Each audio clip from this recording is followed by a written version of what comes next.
I'm thoroughly of the belief that we are supposed to have more good days than bad days in this human experience. And so today I wanted to talk to you about how to have more good days. What to infuse into your day and what to allow yourself to receive on a daily basis in order to have more good days. Hello my loves, welcome back to my channel. If you're new, I'm Leeor Alexandra. Welcome to the B community. On this channel we talk about the law of attraction, self-development, spirituality, and so much more. It's been actually a few weeks since I've sat down to do one of these sit-down videos and I feel rusty. I couldn't remember the intro just now. I'm having a really good day, and as I was having a really good day, I was trying to think to myself, well, what are the ingredients to continuously have good days? Lately, I've been feeling so clear and so here and just aware and active, and I've made some changes into my life, and I do certain things that have built up over the years, just, this positive momentum that is a trajectory towards having more good days than not. And I want to share that with you today because I love you and I want you to have a good day. You deserve it, and I deserve this matcha latte.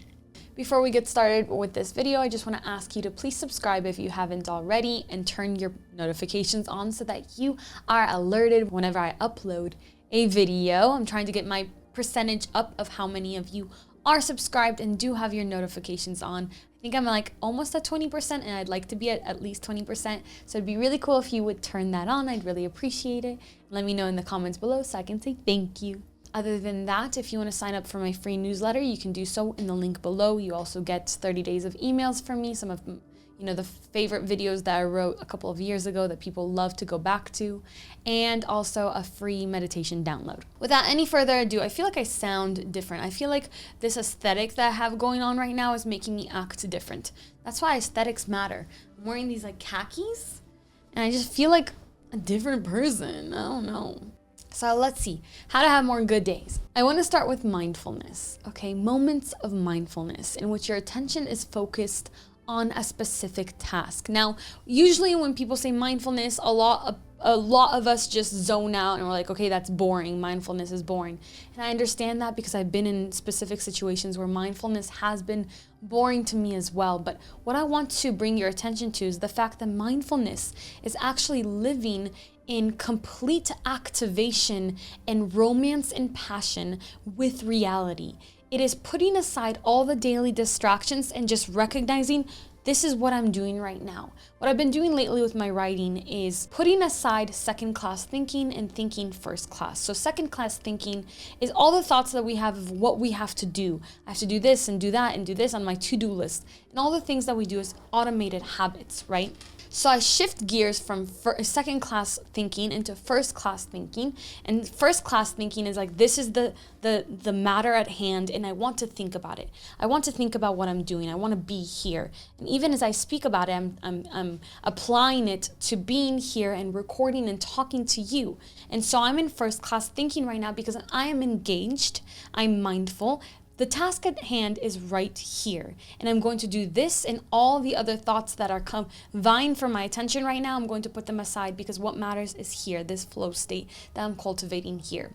Can you create first-class thinking in your life in whatever way that applies to you? And let me know what way you think that might apply to you.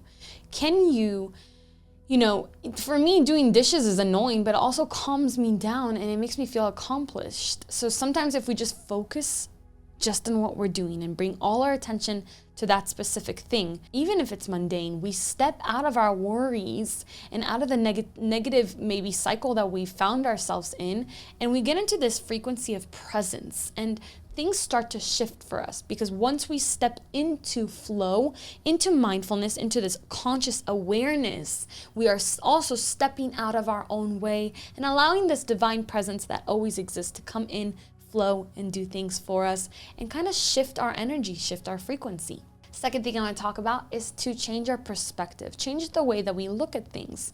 So this is a practice and it takes mind cultivation. And if you've been around on this channel for a while, or if you've watched several of my videos, you've been cultivating your mind for years, and your mind is probably pretty well cultivated by this point. But it's always, I'm always having to choose still with presence and mindfulness to cultivate my mind, to make sure that I'm living at my highest potential. So When I say over and over again that life is happening for us and not to us, this is changing the way that we look at things. People who are empowered see life as happening for them, while people who are disempowered see themselves as victims of their circumstances.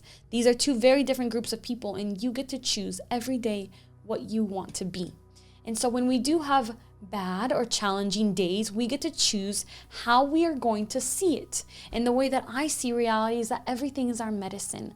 Even our challenging days, it's forming us and shaping us to become the person that we are supposed to be on the other side of this challenging moment.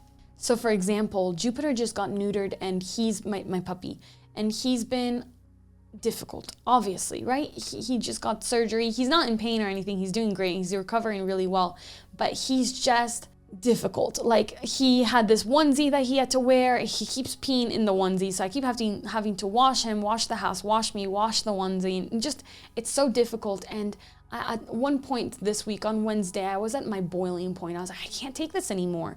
And I don't necessarily lose my cool much anymore, maybe once every 6 months, really. And I mean, it happens. You get angry. I get angry, obviously, but I really am very much an observer more than a reactor these days. But at this day, I was having such a hard time just keeping it together, and I needed to lose my mind and scream, which is beautiful and healthy. You should express your anger and express how you feel. So I did. I lost my cool. And then I took some deep breaths, which we're going to talk about over here. And I brought myself back to understanding, well, this is happening to me for some reason. I want to have children in the following few years, and I have this fear that maybe I don't have what it takes, because it does seem like such a daunting and difficult thing to do. It seems really, really hard to raise children, little humans running around. And so I do feel like my higher self, my deep self, is kind of creating situations with Jupiter that allow me to see like how I will be as a mother. And of course, a puppy and a baby are two completely different things, but there are some parallels and similarities in taking care of another being. Even if it was a grandpa I was taking care of, right? There's a similarity there, just of stepping into kind of like a maternal nurturing role. And so I'm getting to see myself as a nurturer. So this is happening for me. These things are happening for me. So just changing your perspective and seeing how everything is preparing you to be able to hold everything that you've been wanting, and to show you that you are able to handle it. It's preparing us. The next thing to having more good days, also raising your frequency, I like to achieve one thing every single day. And this could be really, really small. You don't have to accomplish a huge goal every day.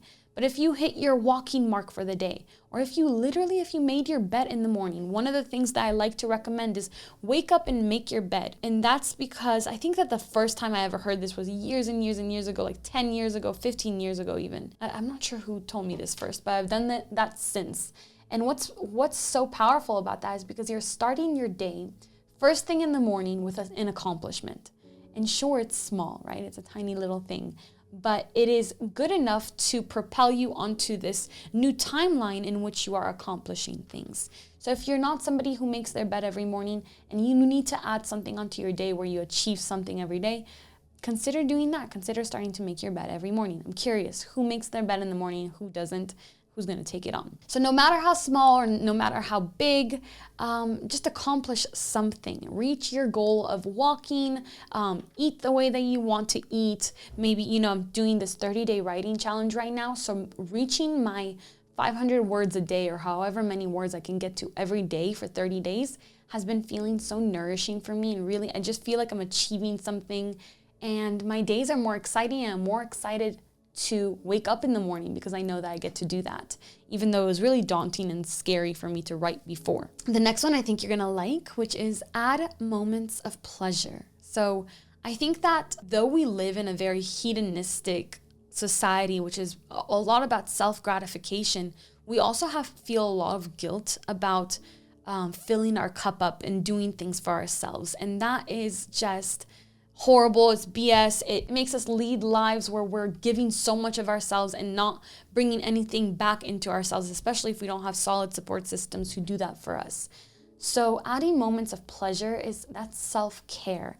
And this, it could potentially be more of a materialistic self-care, maybe, you know, relishing a latte or reading your favorite fiction book in the morning or watching your favorite show at the end of the day. What I'm adding in the middle of the day today for my own pleasure, I added this matcha latte.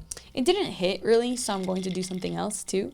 But what I'm adding is I'm going to take a break from my really productive and busy morning. I'm going to lay down and watch my new K-drama. I'm going to watch one episode. And that's moments of pleasure, okay? It's not a reward. It's, even if you didn't do anything productive all day, you should allow yourself to feel some pleasure. So maybe for you, that's going to be to make a delicious meal or to get yourself a pastry. Or maybe your moment of pleasure is dancing or taking a breathwork class or connecting with someone you love. Pleasure is going to be individual for each one of us, right? But make sure that each day has at least one moment of just quiet pleasure, just enjoyment. I know somebody who lives their lives, goes months without a moment to herself, and her entire life suffers from this lack of prioritizing herself, this lack of self-care. The next thing I want to mention is to focus on your breathing. This is very important, and I'm going to put it in very practical terms.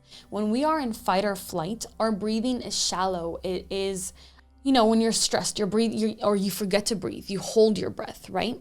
And when we are relaxed, our breath is slowed down. And so we take deep, intentional breaths. And sometimes that breathing lasts so long that it almost feels like we're not breathing, but you can know the difference between shallow, no breath, and deep, long, held breaths, right? So when you take intentional breaths, you're telling your body, I am safe, I can relax, I can enjoy. Nothing's chasing me. The ego can be put aside and the heart is opened. Okay? So focus on your breathing. And the last thing I want to mention is to create a love awareness list. Now you can list this in your head. We do this in one of my programs, in Love Mastery program. You can do this written down on your phone or in your journal. So wherever you are, every single day, let's say in the morning, I like to do this in the morning when I'm on a walk. I'll challenge myself to look for 5 things that I love, at least 5 things that just light you up. So for me, it'll be on my walk, it'll be, I love that tree, I love that bird, I love this audiobook, I love my dog, I love my health, I love that I'm able to walk, I love my freedom, that kind of thing. And you just bring your attention continuously over to what you're grateful for and what you love. And this is a literal esoteric technique of dimension hopping, because what you're doing is you're aligning to the frequency of love and gratitude and thankfulness. And inside that frequency exists everything that you could possibly want. And so positive, beautiful days exist there. And so does your highest vibration. And I think it's been so sunny and beautiful all day, and such a nice cool wind in Sedona, which is very rare for the last couple of months. But I do think that a storm is coming, and that's going to be really exciting. And I love that. And I love you. And I hope you enjoyed this quick little video. I just wanted to get it out for you in case somebody out there needed it. If you liked it, will you give it a thumbs up for me? Leave a comment. Let me know what you thought. Any video requests, I'm open. I love you so much. Thank you for spending some time with me today. And until next time, as always, keep your vibrations way, way, way up. Bye.